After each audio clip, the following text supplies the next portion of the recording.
Daily. Taste the Daily.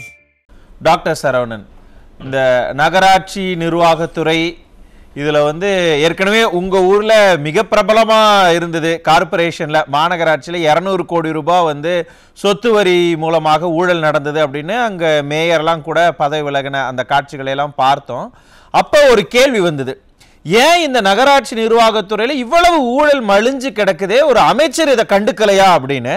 ஆனால் அது நடந்து முடிஞ்சு சில நாட்கள்லேயே அவரே மிகப்பெரிய ஊழல் பண்ணியிருக்கிறாரு அப்படிங்கிற இந்த விவகாரம் பூதாகரமாக வெடிச்சிருக்கிறத பார்க்கும் பொழுது உள்ளபடியே இந்த உள்ளாட்சித்துறையில என்னதான் நடந்துகிட்டு இருக்கு?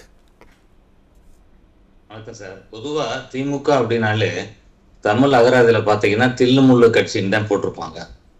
இங்கிலீஷ் டிக்ஷனரி எடுத்தீங்கன்னா நீங்க சொன்ன மாதிரி கலெக்ஷன், கமிஷன், கரப்ஷன் அப்படின்றதான் இது பொதுவா நம்ம சொல்ல வேண்டியதுல மக்களே சொல்லக்கூடிய ஒரு விஷயம். இது பாத்தீங்கன்னா இந்த துறைக்கு, உள்ளாட்சி துறைக்கு அமைச்சர் KN நேரு, திருச்சியில அவர் தான் டான், அவரு அதிகார மையம் அவர் தான். சராசரியா இந்த திமுக அரசாங்கம் என்ன சொன்னாங்க, வருஷத்துக்கு 10 லட்சம் பேருக்கு வேலை வாய்ப்பு தருவோம்னு சொன்னாங்க. அப்ப 5 வருஷத்துல ஒரு 50 லட்சம் பேருக்கு கொடுத்துருக்கணும். இப்ப வேலை வாய்ப்பு இதில் அலுவலகத்துல நெருக்கி 1,30,30,00,000 இளைஞர்கள் பதிவு பண்ணி வேலை வாய்ப்புக்கு காத்துக்கிட்டு இருக்கிறாங்க. அப்ப இப்படிப்பட்ட ஒரு முக்கியமான ஒரு கட்டத்துல எத்தனையோ பேரோட வாழ்வாதாரத்துக்கான ஒரு விஷயம் இந்த வேலைன்றது. அந்த 2569 அந்த உள்ளாட்சி இருக்கக்கூடிய அந்த வேகன்சியை ஃபில் பண்றோம்னு சொல்லி இவங்க 25 to 35 லட்சம் வாங்கியிருக்கிறாங்க. இதை கவாலா இதன் மூலம் பண பரிமாற்றமும் பண்ணியிருக்கிறாங்க. இது எதேச்சியா இவங்க அவருடைய தம்பியோட ஏதோ ஒரு வங்கி கடன் மோசடி அதை ஈடு பார்க்கும் பொழுதுதான் இந்த விஷயம் தெரிய வருகிறது. டிஜிபிக்கு கேஸ் பதிவு பண்ண சொல்லி கொடுத்துருக்குறாங்க. இப்போ பாத்தீங்கன்னா எவ்வளவு பெரிய ஊழல் பாருங்க.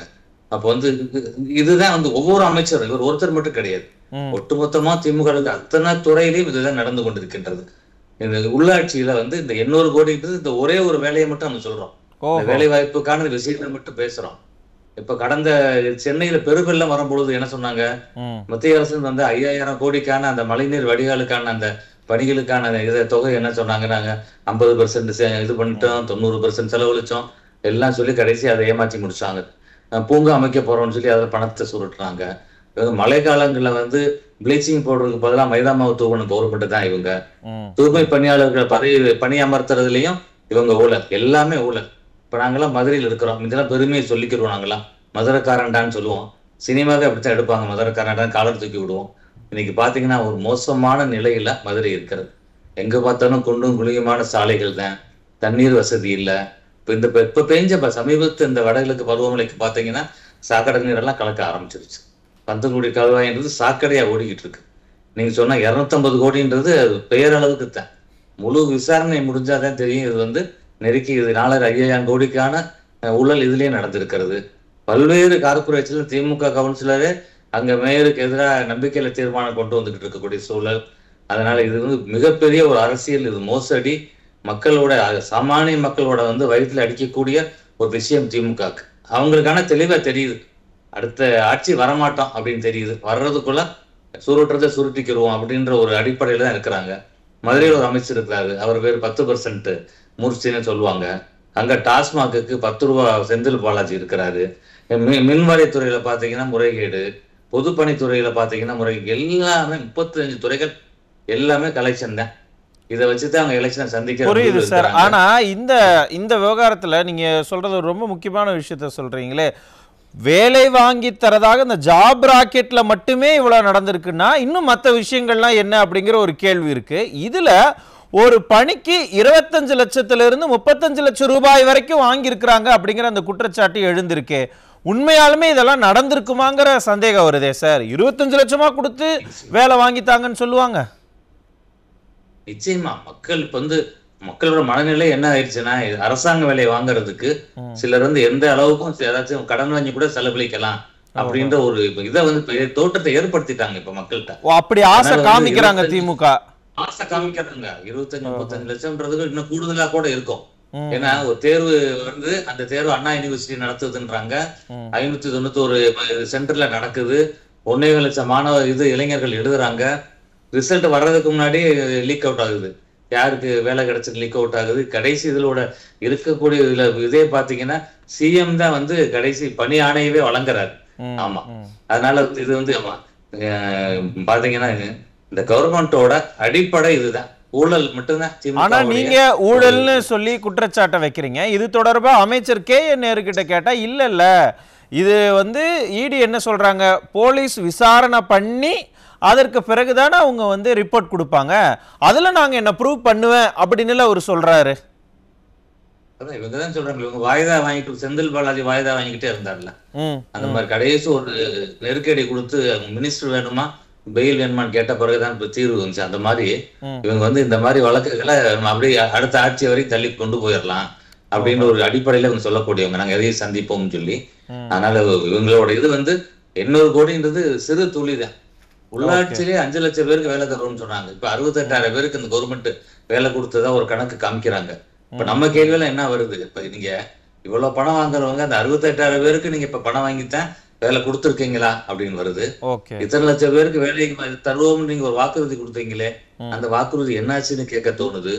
அப்ப இது வந்து ஒரு நிர்வாகத்திறனற்ற ஒரு அரசாங்கம், ஒரு பொம்மை முதலமைச்சர், ஒவ்வொருத்தரும் வந்து அவங்கவுங்க துறையில அவங்க வந்து என்ன பண்றாங்க, முடிஞ்ச அளவுக்கு சுருட்டலாம். ஆனா இது வந்து அரசியல் காழ்ப்புணர்ச்சினால எங்களை மிரட்டி பாக்குறாங்க அப்படின்னு அவர் KN நேரு அவர்கள் சொல்றாரு.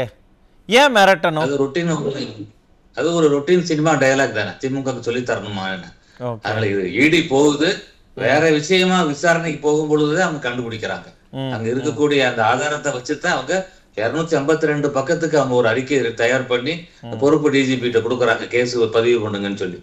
நிச்சயமாக வந்து இதுல வந்து விசாரிக்கப்பட வேண்டும். இன்னும் இவர் வந்து செந்தில் பாலாஜி மாதிரி லெவலுக்கு கூட இந்த கேஸ் இவர் போகக்கூடிய சூழல் இருக்கும். இது தார்மீக பொறுப்பேற்று இவர்தான் வந்து குற்றமற்றவர்னு சொல்றாருல்ல, பொறுப்பை ரிசைன் பண்ணிடட்டும்.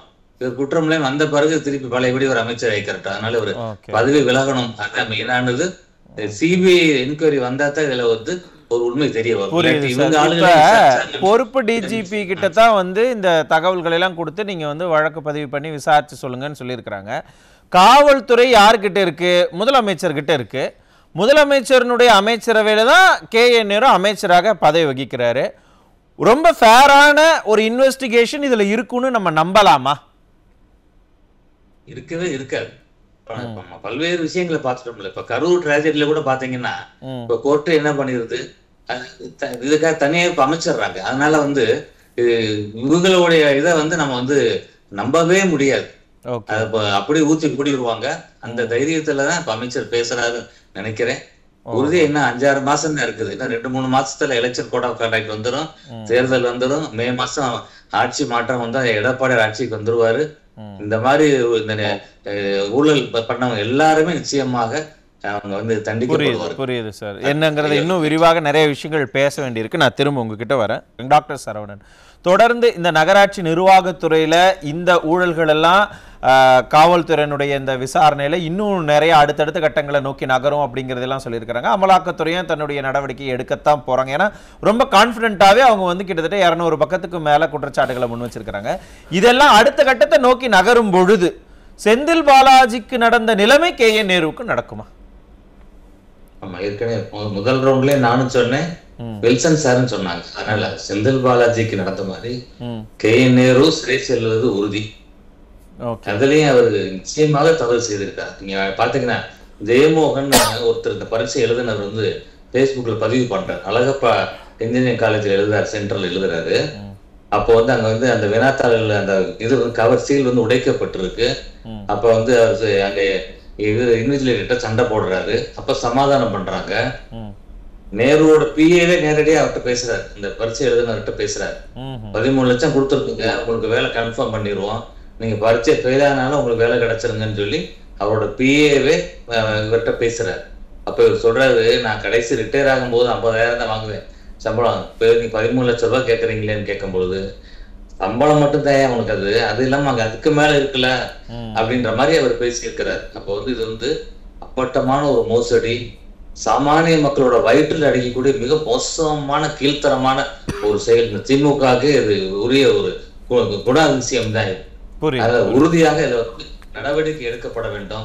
இவர் தான் வந்து தவறு செய்யலைன்னு சொல்லக்கூடிய ஒரு அமைச்சர். தைரியம் இருந்தா, திராணி இருந்தா அவர் வந்து பதவியை விட்டு விலகிடணும், ராஜினாமா பண்ணிட்டு கேஸை சந்திச்சு மீண்டும் வெளியே வந்து திருப்பி இவர் அமைச்சராகட்டும் பார்க்கலாம். நிச்சயமாக பலிக்கும். நன்றி நன்றி 2026 எல்லாம் ஒட்டுமொத்தமாக ஒரு ஆட்சி மாற்றத்தை தமிழ்நாட்டுல கொண்டு வருவாங்க. நன்றி நன்றி நன்றி.